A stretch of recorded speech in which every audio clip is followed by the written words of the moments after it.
Last week I flew to Legazpi to speak, and on my Cebu Pacific flight I was posed with a problem. It was announced before we boarded that the flight was completely full, so my expectation was someone would be sitting next to me, and that's completely fine. Upon boarding, I took my aisle seat next to an elderly lady in the middle seat.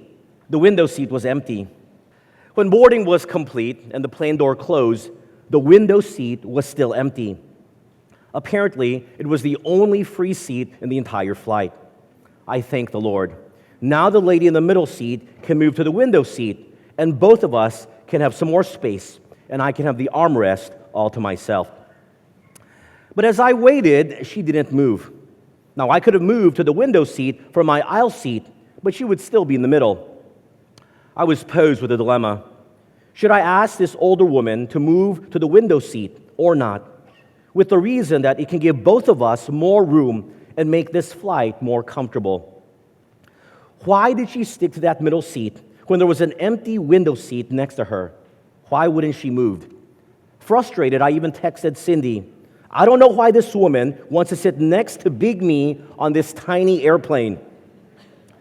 Anyway, I decided it wasn't worth the hassle and effort on this short 45-minute flight to try to explain to her why she should move and convince her to move. She didn't look like she understood much English, and my Tagalog is, as you know, non-existent.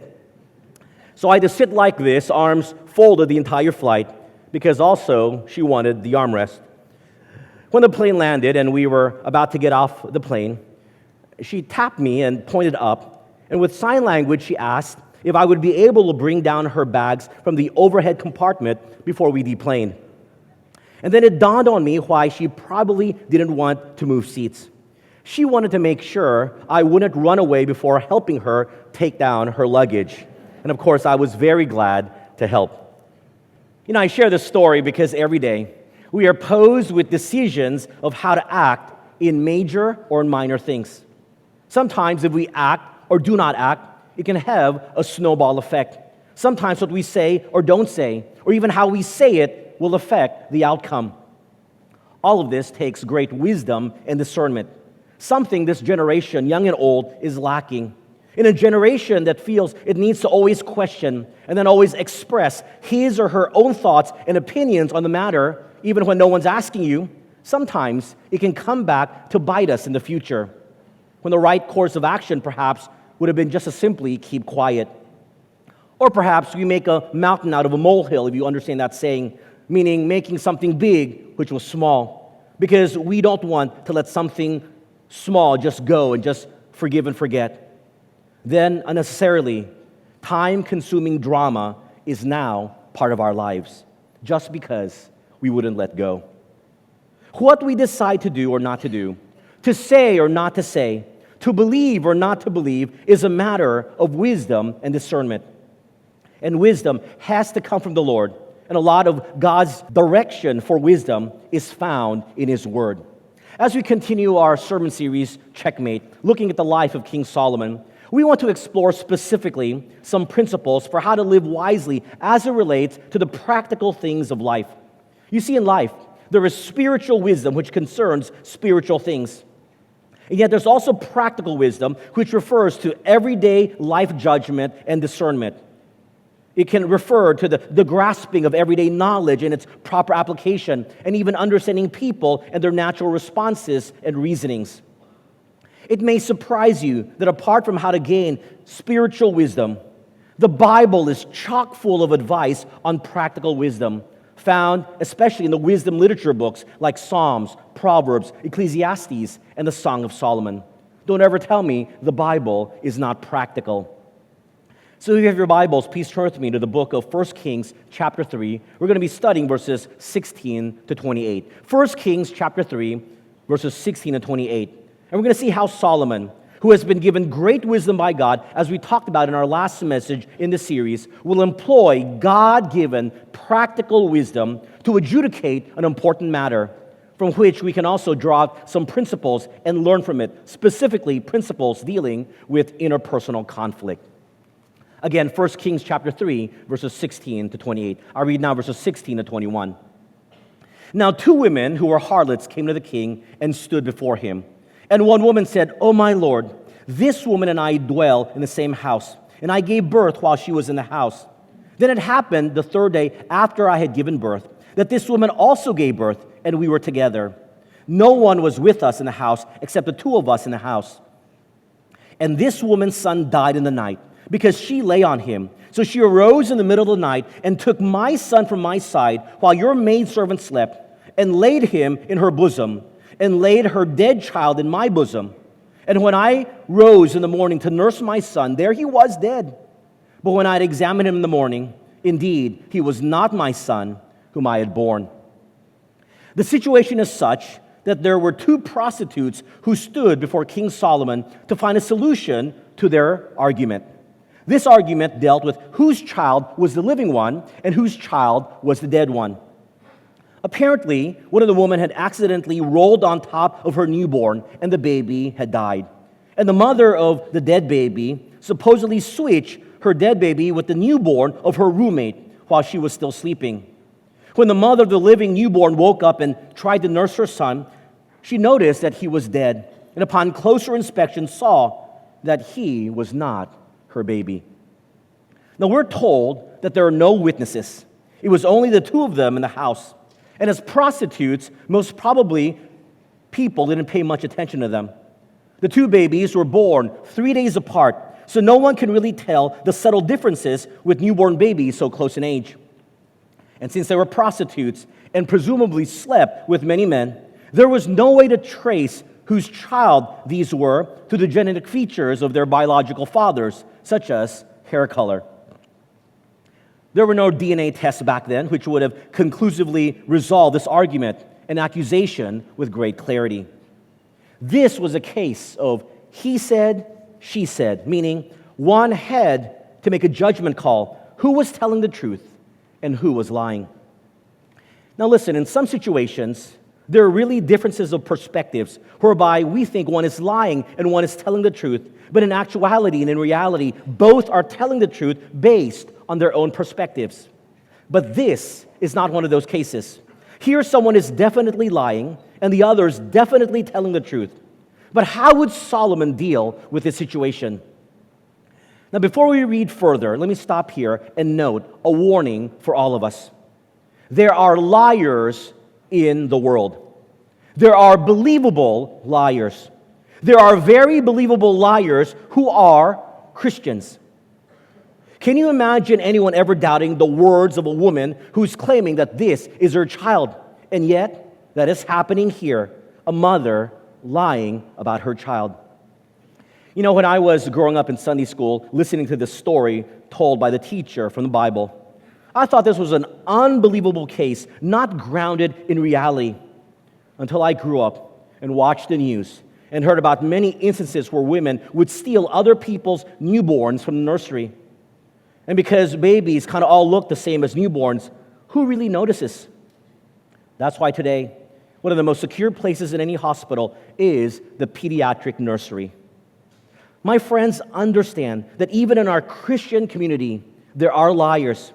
And if there are liars in the world in which we live, then as a word of caution to those whose inclination is to believe everything and anything and everyone, don't. Don't believe everything you hear, read, or watch. Make sure you fact check so you won't get burned. Often, because people know we don't fact check or we're too lazy to fact check, then as long as someone or something is believable, people who are convincing, credible, and believable, and even spiritual, can often say or do anything they want and get away with it, often to take advantage of someone else. As followers of Jesus Christ, when it comes to spiritual things, the Bible tells us we are to fact check, as the Bereans exemplified for us in Acts chapter 17, so that we can gain true spiritual wisdom. And therefore, likewise, it should also be the same for practical wisdom, that we fact check whether a deal is too good to be true. A gossip that we hear that we may want to share is actually based on truth. Any news or information that is too juicy and unbelievable, we better fact check, or even perhaps a scam. fact check. Remember, there may be another side, another perspective, another truth, another opinion, and another story. And this is our first practical wisdom principle, especially when it comes to interpersonal conflicts. Number one, don't believe everything you hear. Fact check, remembering there may be another truth. Don't believe everything you hear. Fact check, remembering there may be another truth. And this practical principle from the Bible is even more important to remember, especially in the age of artificial intelligence or AI, deepfakes, Photoshop manipulation, bots, social media, and other texts. As AARP, the national organization advocating for the elderly in the U.S., warns seniors, scammers are adept at manipulating the latest technological advances to commit their crimes. These days, it's happening in the world of artificial intelligence, commonly known as AI. AI voice cloning is already beginning or bringing a new twist to scams that have been around forever. For instance, the grandparent scam calls now can feature the actual voices of the loved one the criminal is impersonating. These tactics are startling, but the ways we protect ourselves haven't changed. We must fact check. There's a story of a Houston area couple who received a call last month from their adult son, or at least they thought it was him. The voice sounded exactly like him. He had been in a car accident where he hit a woman who was 6 months pregnant and had just been released from the hospital and now in the county jail, about to be charged with DWI, as the news reported. He needed $5,000 to get himself out of this mess. Absolutely convinced that the caller was their child, they handed over the cash to an intermediary who came to their home to pick it up.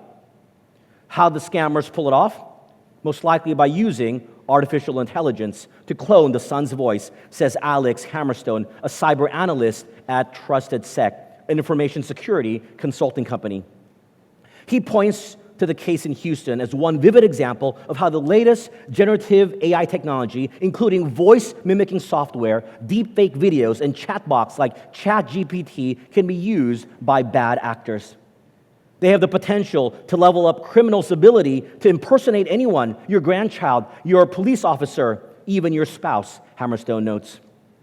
With voice cloning tech, he added, scammers need to capture only a few seconds of the child's audio, which they can get from TikTok videos or an Instagram video or anything like that, to offer a convincing impersonation. In another widely reported incident this month, an Arizona woman named Jennifer DeStefano said she received a call from what sounded like her 15-year-old daughter, Brianna, who was on a ski trip, crying and claiming she was being held by kidnappers demanding ransom money.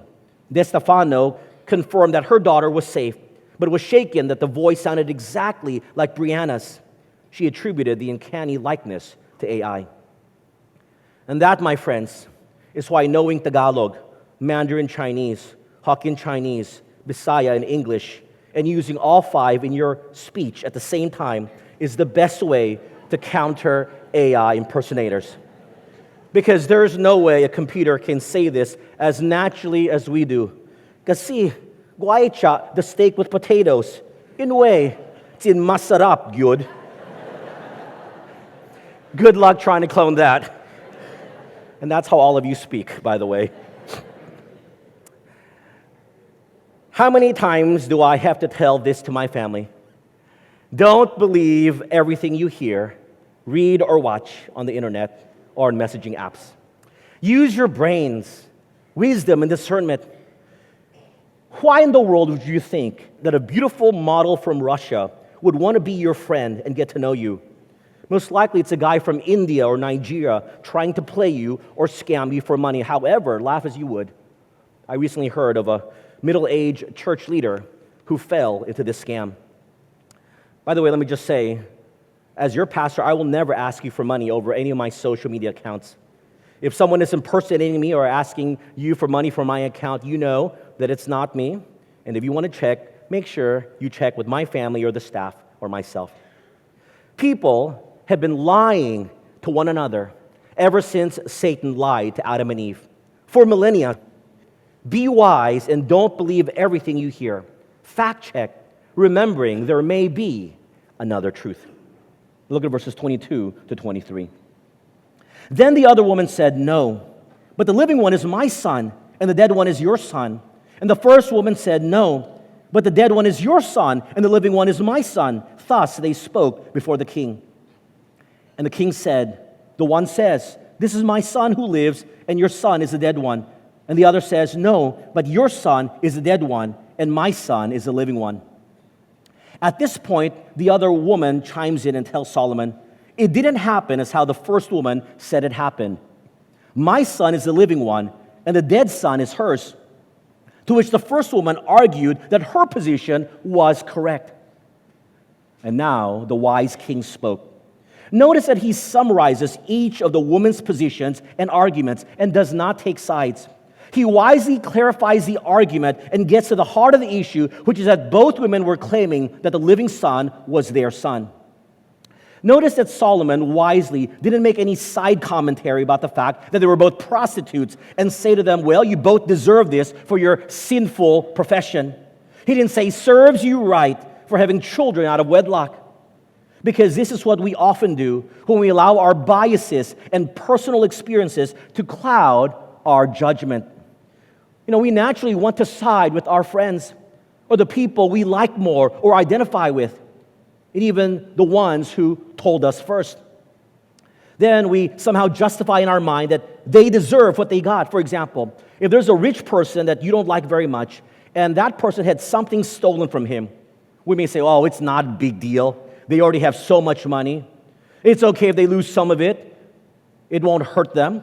Or that man was so ungenerous anyways, and a mean person, serves them right to have things stolen from them. But I hope you see my point. It's not about the character of that man or what he has done. It was the fact that someone stole from him. It doesn't matter the side commentary and the bias. Wisdom and discernment dictates that we get to the heart of the issue.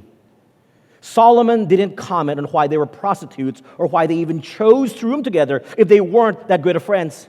He got to the heart of the issue, which was the custody issue of the living son. And this is our second practical wisdom principle, especially when it comes to interpersonal conflicts. Number 2, get to the heart of the issue. Don't allow bias to color your judgment. Get to the heart of the issue, not allowing bias to color your judgment. This principle will save us from many bad decisions and wrong assumptions. My friends, we are by nature biased and prejudicial people, often basing it on our own experience or lack of understanding. In fact, Christians can be the worst when it comes to this because of spiritual knowledge and spiritual pride. We view ourselves and other Christians as so much better than everyone else. Or perhaps we Christians are always right over the non-Christians. But that thinking and that bias will burn you. That's why so often unscrupulous people target church communities for scams, because they know Christians lower their guards when they come in contact with another Christian. You and I know how it is. When someone comes up to you and says, "I'm a Christian," suddenly you're no longer wary of them. Here is a fellow follower of Jesus, and we must believe everything they say.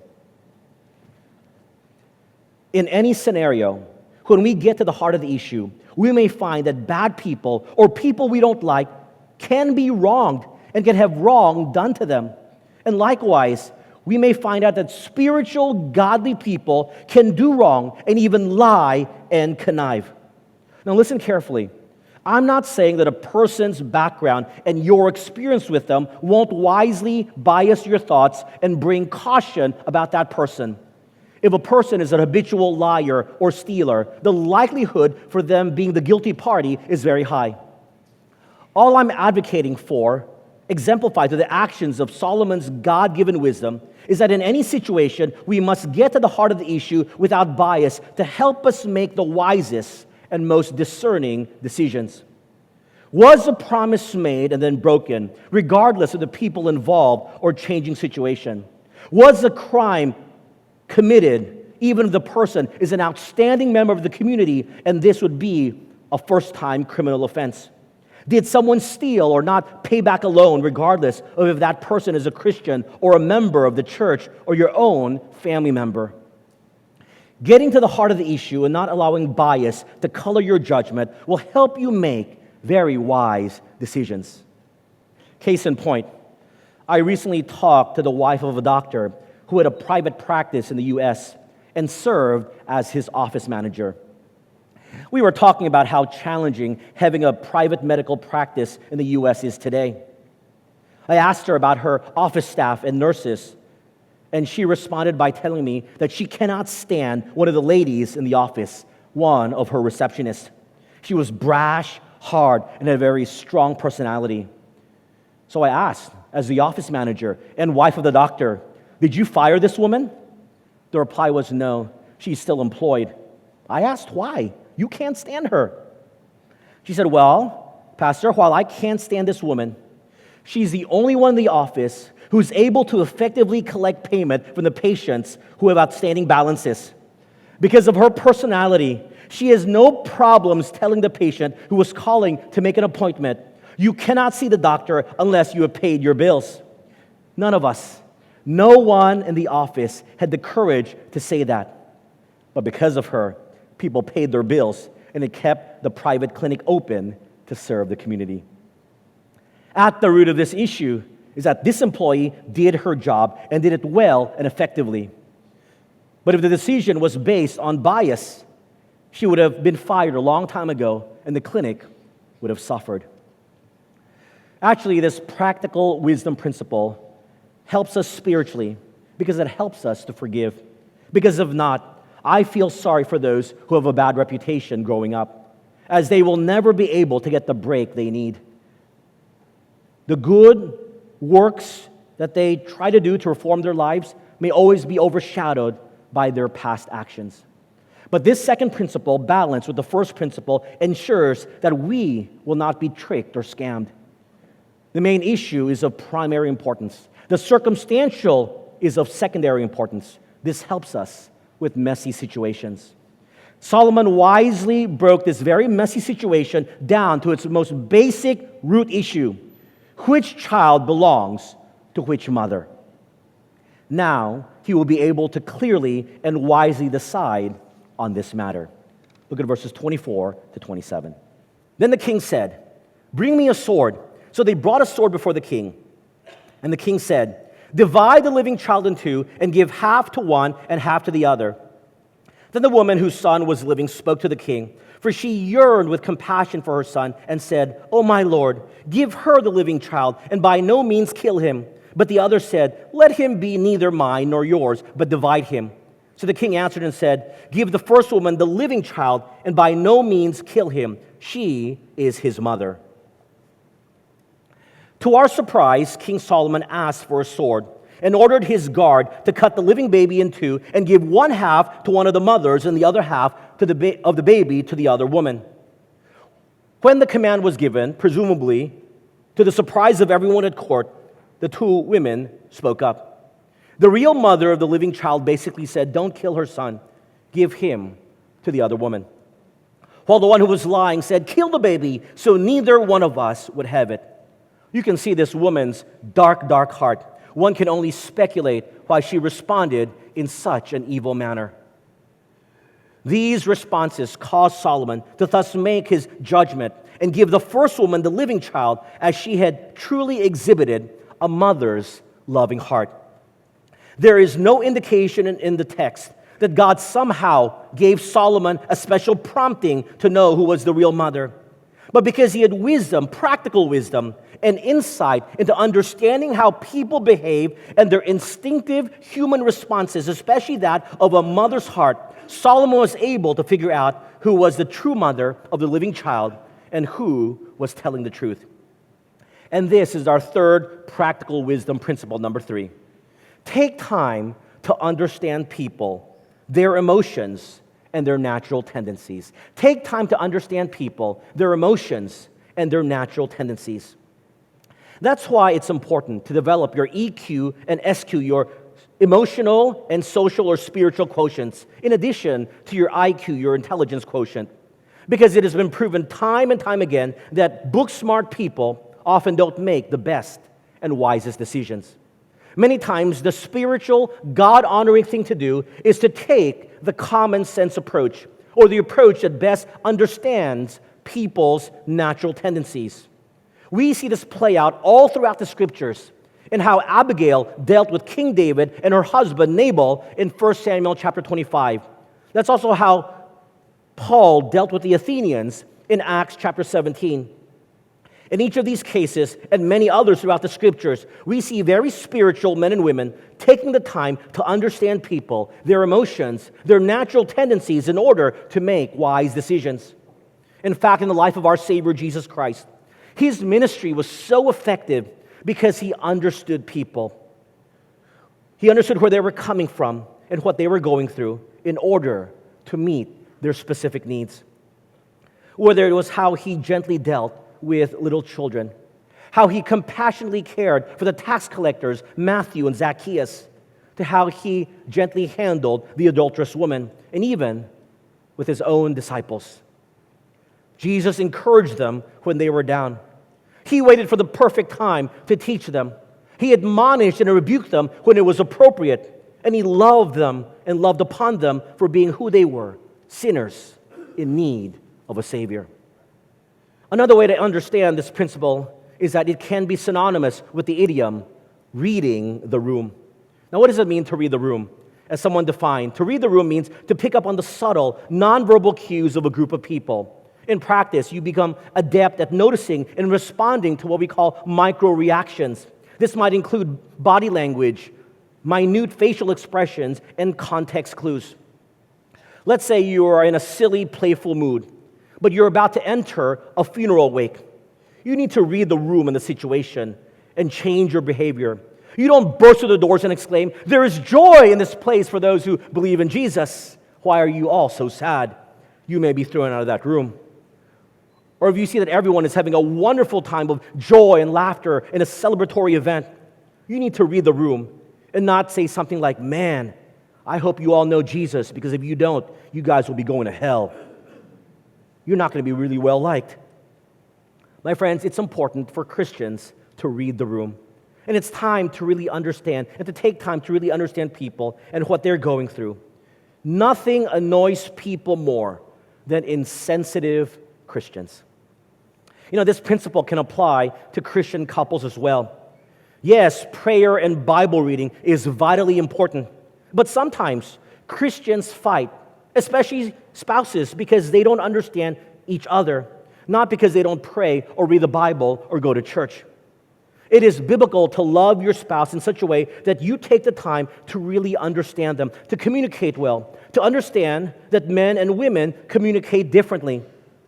And we are to employ practical techniques, not necessarily described in the Bible, as God-honoring ways to help you as spouses become better communicators. Like this technique, Christian marriage counselor John Trent suggests.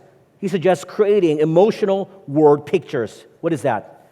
An emotional word picture is a tool that simultaneously activates the emotions and intellect of the listener.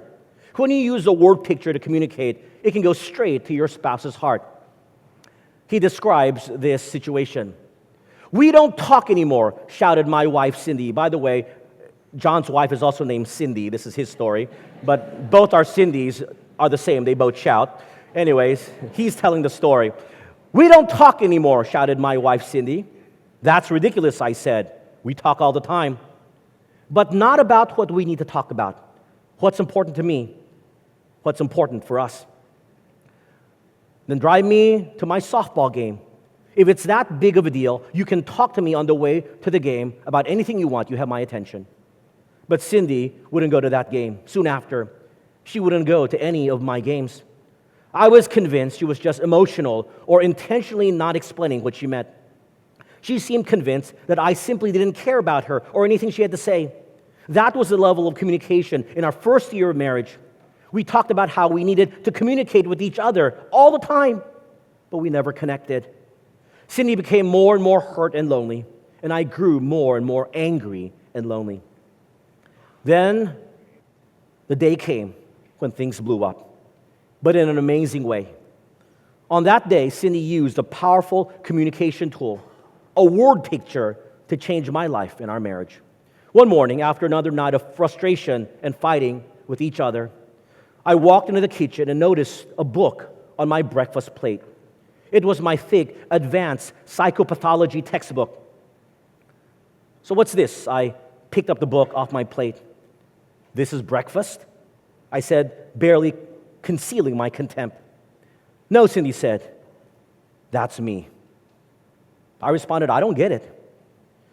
She replied, "You know how last semester you were taking this class?" she asked. "You were reading this book and taking notes on it almost every night. You really dug into it, trying to learn all that was there, not just for the test, but because it might help you help someone someday." I nodded tentatively. "And what's happened to that book now that you've passed the course, now that you're into another semester?" She didn't have to say. I was using that book as a doorstop in my study. Cindy looked me in the eye. "You toss it aside," she said. "You don't pick it up anymore. It's not important to you now." And then, without waiting for my response, she added, "That book represents the way you've treated me ever since we've got married. When we were dating, you couldn't wait to pick me up, to read every page, to talk and act like I was important to your future.